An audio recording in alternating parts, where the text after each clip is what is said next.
All right, man. So you know, how's it feel? How's it been feeling out there?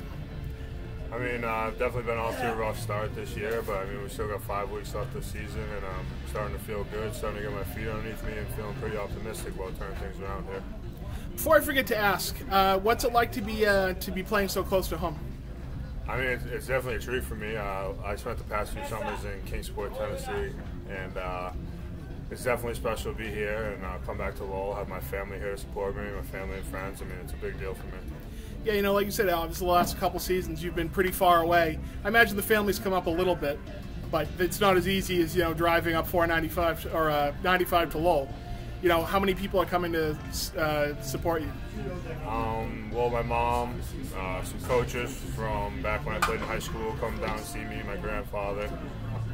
They come out about once a year, twice a year, but other than that, I mean, I don't really get to see them until I'm home in the off season. So it must be nice to get to see them the extra time here. Yeah, it's really nice. I mean, I have a pretty big following coming the next few days, so I'm excited. I bet. Do you know how many people in total, or? I have no idea. I've been getting a lot of texts though, so we'll see. You know, do you manage to get up to the Derry area much anymore? Last time I was up there for 2 hours, dropped my car off before the season started, and I haven't been there since middle of January. And so, you know, is it, even though obviously you're not in New Hampshire, but, you know, is it fun to, you know, be so close to home again? Yeah, I mean, it's really nice. I'm going to try and get home one of these next couple of days and see everybody, but I mean, being so close to home is definitely special to me. You know, just sort of going back to baseball, what's this experience of playing pro baseball been like? I mean, it's definitely a special one. You work so hard to get here. I mean, anything can happen when you get here, but you're living out your dream, you know, and it's a grind once you get here, but, you know, anything can happen. So, you know, obviously, you know, you'll go and you have a great career at Franklin Pierce. You get drafted. You know, what was some of the toughest parts about the transition from college to pro ball? I mean, the biggest thing is you're seeing everyone's ace pitcher every night, and you have to mentally be ready for that, and that's a big adjustment. And as you go up leagues, you see more refined aces every night, and it's just an adjustment after adjustment, which is the game of baseball. You know, obviously the first year was a little tough. You know, what did you learn from that first season? Just making adjustments, how to make them quicker instead of having a slump transpire for about 2 weeks or the whole season. You have it one pitch and you know exactly what you did, and then get yourself right back on track. Do you feel like you took a big step in the right direction last year? Yeah, I do. I feel like I showed it to myself that I can compete with these guys, and I'm able to make the adjustments necessary to continue to play baseball. You know, what have been some of the toughest parts of moving up to the New York Penn League this year? It's a lot of college pitchers who are very smart. They have an idea of how they're going to pitch you, and there are a lot of live arms that throw pretty hard. So it's a good combination of both. Yeah, you know, just sort of like you said. Sorry, all over you. You know, no, it's fine. Like you said, there have been some ups and downs since you've been here. You know, what are some of the things you think you've been adjusting to?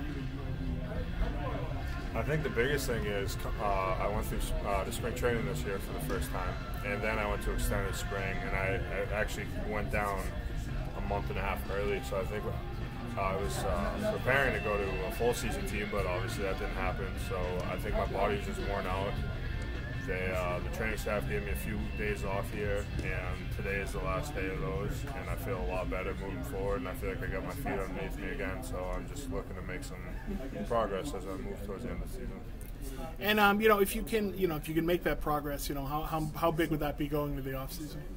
That would be really big. It helped me relax a little more, a little more job security, but you never know with these things, and you just got to focus on having good at bats and hitting the ball hard. How do you feel? You know, you look good in BP. You know, do you feel like your approach to the plate's feeling good? Yeah, I feel a lot better after those few days off and just a quick breather here. You know, what's it like to be part of the Mets organization? It's great. I mean, there's a lot of great guys. The staff's awesome. The coaches are awesome. It's been an overall great experience, and I'm blessed to be a part of this organization. Has there anyone, maybe you've worked with them, maybe it was in spring training, who's really, you know, made an impression on you? That's tough. I mean, you work with all sorts of different guys, and you got to give all of them credit because they all work as hard as they can to help you. I mean, it's just a great culmination of staff members and coaches. Any well-known guys that have left an impression on you yet? Alfonso, one of our coaches, I mean, he's been a big help. He talks to me a lot about the mental aspect of it, and I really appreciate it. And that's what, obviously he had a terrific career. What's it like to work with him? It's great. I mean, it gives you the mental aspect of playing at the highest level and what it takes to be there and what his thought process was as opposed to how mine is, and it really helps you grow and mature as a baseball player. Feel like the power's coming around? Yeah, no, that's right. Sorry, man. I know people always. Wow, they're being brutal to me today. But, yeah, for sure. I think the power's coming around. I mean, that's one of the last things that develop in a baseball player, especially a power hitter. That's the last thing that comes. But I'm optimistic that that's going to come around for me for sure. There's been a lot of talk lately about multi-sport athletes. You were obviously a multi-sport athlete. You were a basketball and baseball star. Do you feel like that experience in basketball helped you? Yes, my athleticism in basketball really transferred over to the baseball field and helped me be a lot more defensively sound as a baseball player. I was joking with you about the state championship game, but that was so. What do you remember about that? Cutting down the nets and just celebrating with my teammates. It was a long year of work, but it was definitely worth it. Was there ever, I don't remember how many points exactly you had. I got to look it up, but it just seemed like you were scoring every basket. Was there ever a point where you're like, Jesus, how does this keep happening? No, I was just in the zone and having fun. That was all. Just being out playing, being a professional baseball player, how exciting is that? It's awesome. I get to live my dream every day with some of my best friends. I mean, that's all you can ask for.